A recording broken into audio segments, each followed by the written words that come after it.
what's the biggest book in the world? The title of the book is This is the Prophet Muhammad. It's located in Dubai and the book measures 16.40 feet by 26.44 feet and weighs approximately 3,306 pounds. Wow! Assalamualaikum warahmatullahi wabarakatuh. Good morning. Salam Malaysia Madani, salam pendidikan bermutu, insan terdidik, negara sejahtera. Hi everyone, welcome to TV Arzak at KLIBF Podcast, a place where we have casual conversation, share inspiration, and explore the world of book more closely. I am Aida Rahana, will be your host for today's podcast, and I'll be accompanying you throughout this podcast for the second day of KLIBF. So stay tuned because we have lots of exciting things waiting for you. Today, I am with a special guest, Dr. Nousheen Zakaria, an author plus publisher from UK Publishing House. Hi, Doctor. May you please introduce yourself? Assalamualaikum. Thank you very much for having me on the show. Welcome. So I am a UK-based publisher, and I've been in Malaysia last year. We won the third prize in Kuala Lumpur International Book Fair for the most interactive group, and it's been a very exciting journey so far. This year we're releasing around 47 titles. Last year we came with 2. So Alhamdulillah, it's grown exponentially, and the kind of books that we are doing now is a book to screen and screen to games concept as well. So I would like to talk more about that, and you have the questions coming in. That's such an impressive. Okay, my question for today is, in the era of TikTok and short form content such as Reels, TikTok, how do publishers maintain people interest in book? So in the era of TikTok and Instagram and Reels, we know that the attention span of especially children is going down. Yeah. And so that is the reason why a lot of books have now shortened their content as well. Initially, there used to be around 1,500 to 2,000 words in a book for children aged up to 10 years. But now that's gone down to maybe 750 words. So you can see that already if the children are reading more than 25, 26 pages of worth of book, their attention span will go.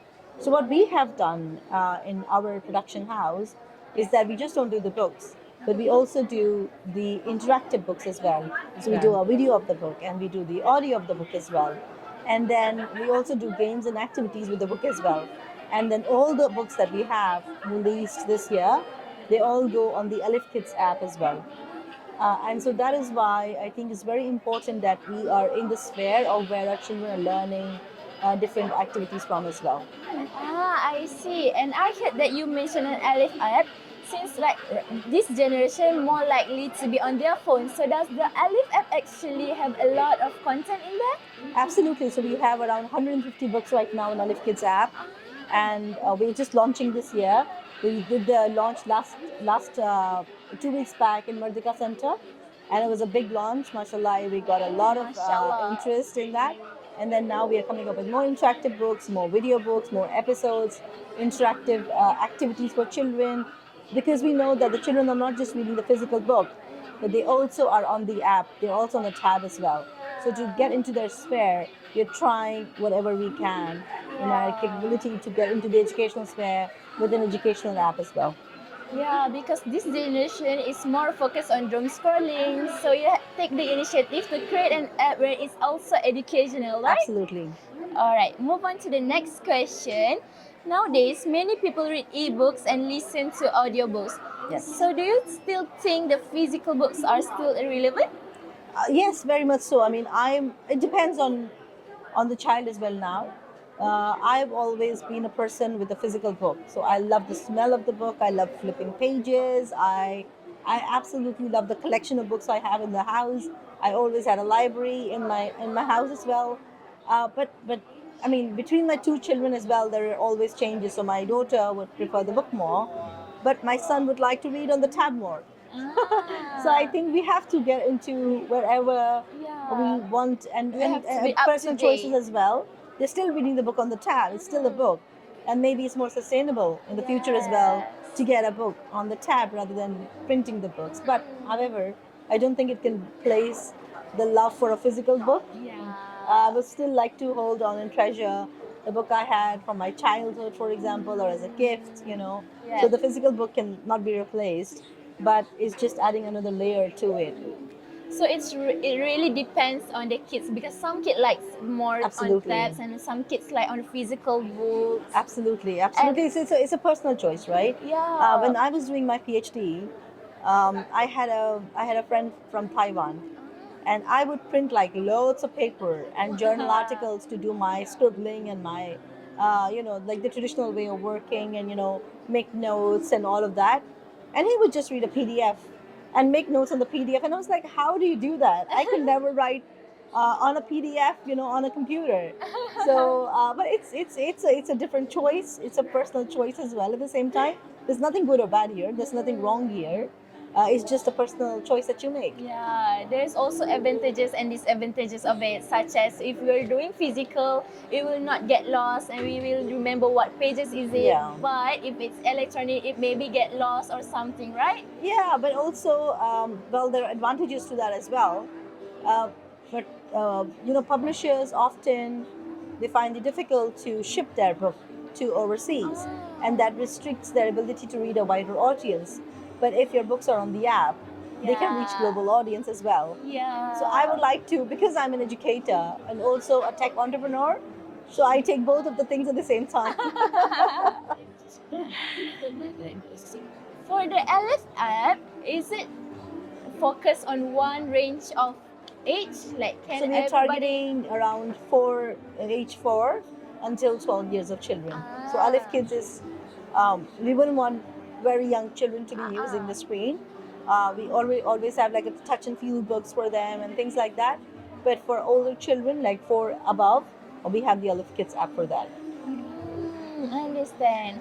So now let me ask you, as an author, how do you find ideas for writing content that attracts today's generation to read? I am impressed by your hard work and like the initiative to create an app.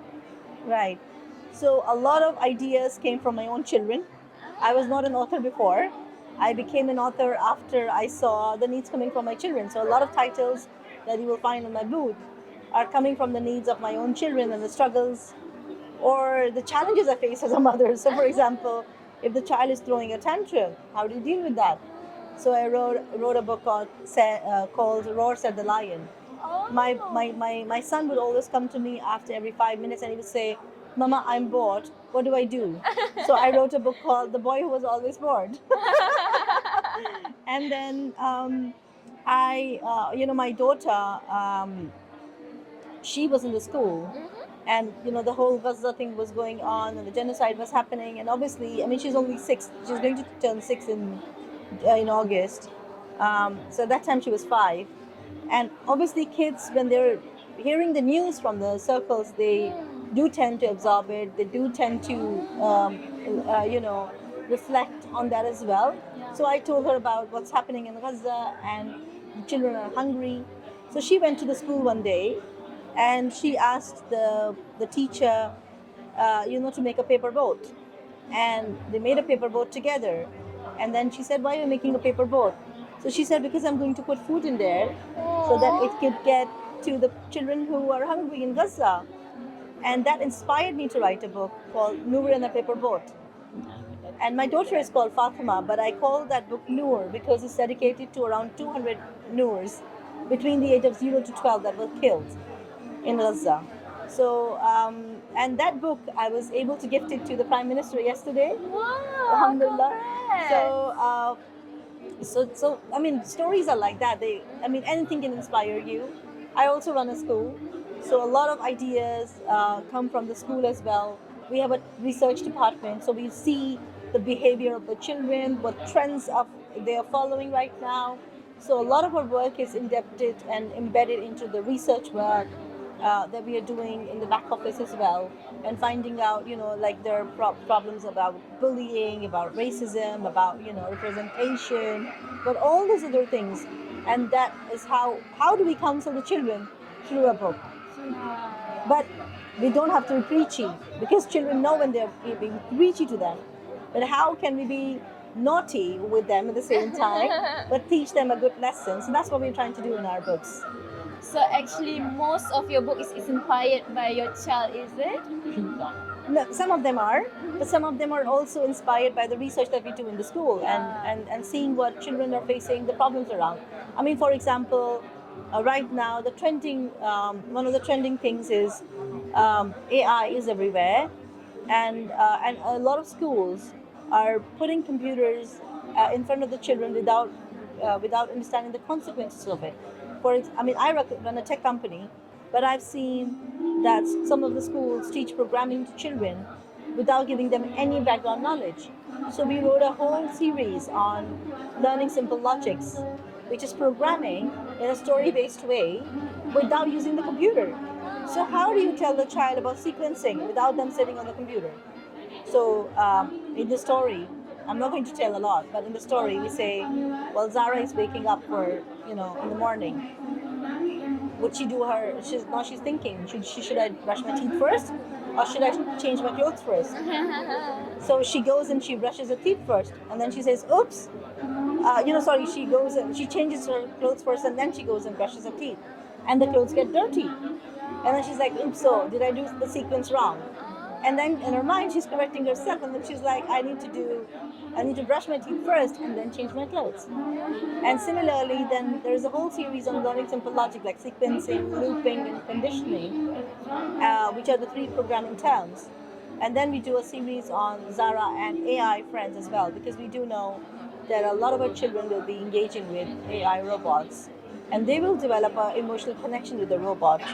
If we don't tell them that this is just a robot, but how do we tell them this is just a robot? They're children, so they won't know. Yeah. So we tell them subtly through a story that, for example, she's looking for a bracelet, and the robot is helping her find the bracelet, but the robot doesn't know why the bracelet is important for the girl, because it was gifted to her by the grandmother. But the robot doesn't have feelings, which humans do. So those are some of the themes that we are working on as well. And we found that there was a big gap in the market on doing research-based content on the topics of AI, on the topics of robotics, on the topic of programming.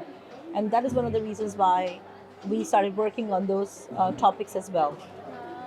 Yeah, because kids nowadays is more intelligent and more alert to their surrounding, right? Absolutely. Wow, there is a lot of useful knowledge for today, guys. So we are finally at the end of our podcast. Thank you, Doctor. And as we close the chapter on today's episode here, at the Kuala Lumpur International Book Fair, we want to remind you that every book you buy is a new adventure waiting to happen. Thank you, Dr. Nousheen, for sharing your love for stories with us today.